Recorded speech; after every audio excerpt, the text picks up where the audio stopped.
इंदिरा एकादशी व्रत विधि महत्व एवं कथा। जय श्री कृष्णा, राधे राधे।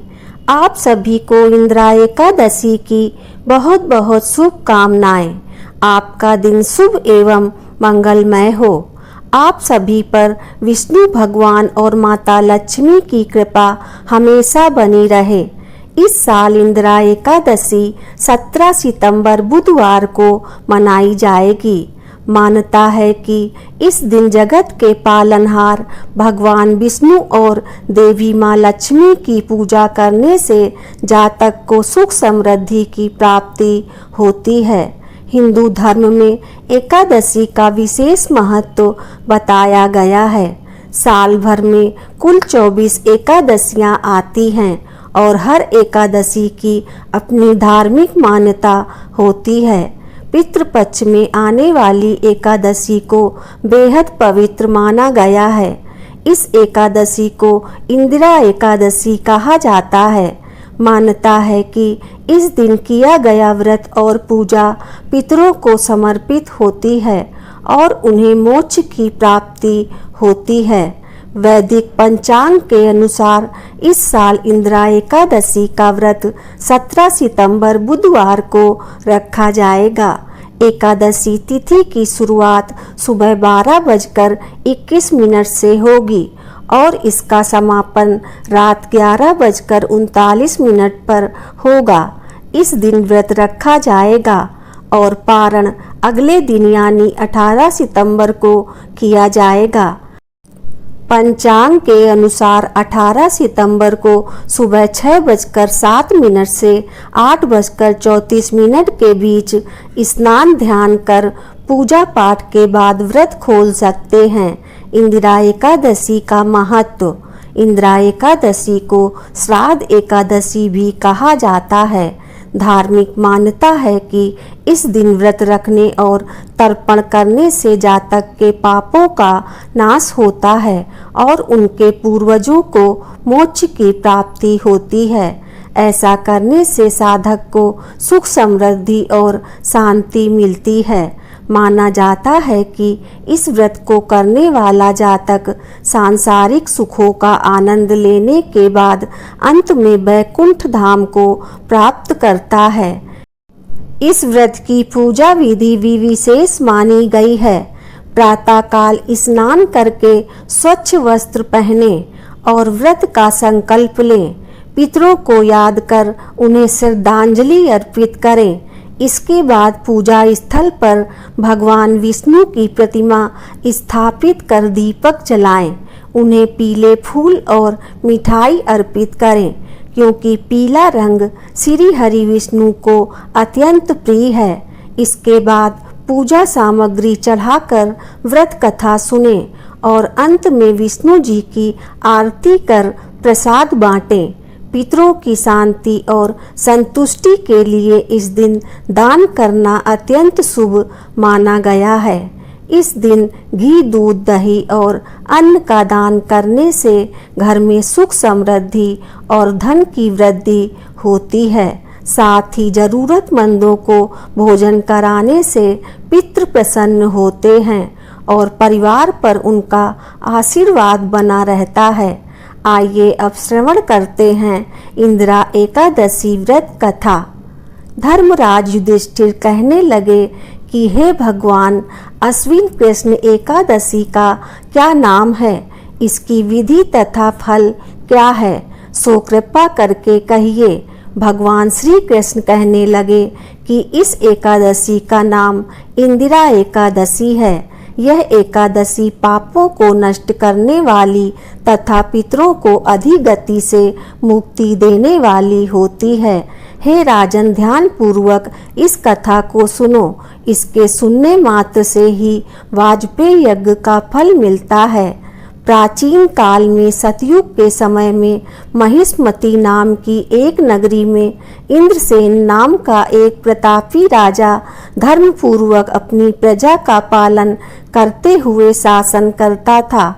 वह राजा पुत्र पौत्र और धन आदि से संपन्न और विष्णु भगवान का परम भक्त था।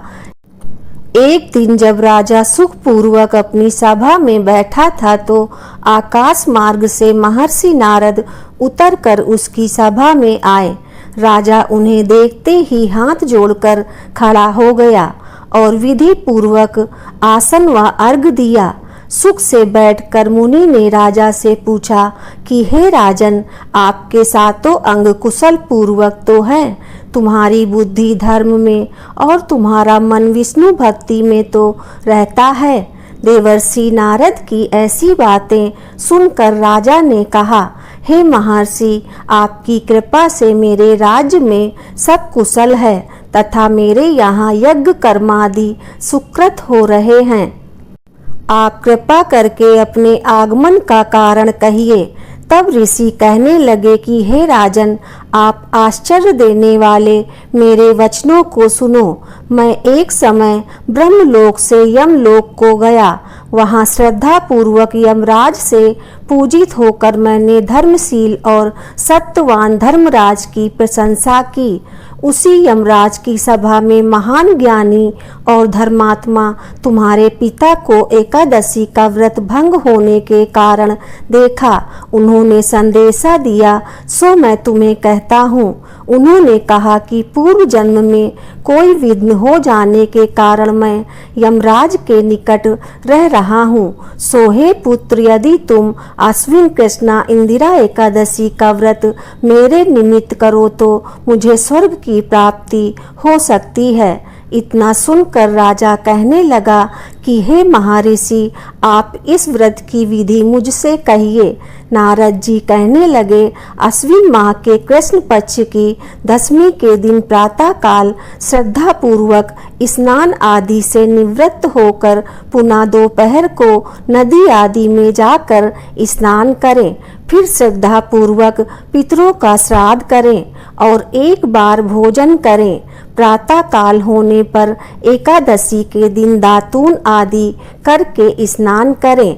फिर व्रत के नियमों को भक्ति पूर्वक ग्रहण करते हुए प्रतिज्ञा करें कि मैं आज संपूर्ण भोगों को त्याग कर निराहार एकादशी का व्रत करूंगा।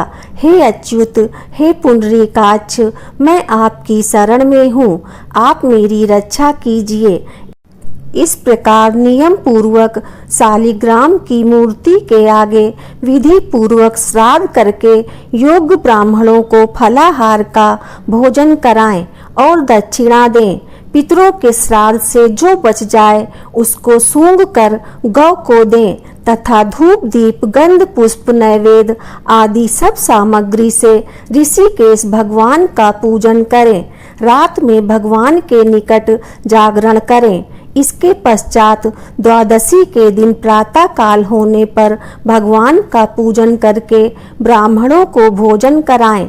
भाई बंधुओं, स्त्री और पुत्र सहित आप भी मौन होकर भोजन करें। नारद जी कहने लगे कि हे राजन, इस विधि से यदि तुम आलस्य रहित होकर इस एकादशी का व्रत करोगे तो तुम्हारे पिता अवश्य ही स्वर्गलोक को जाएंगे।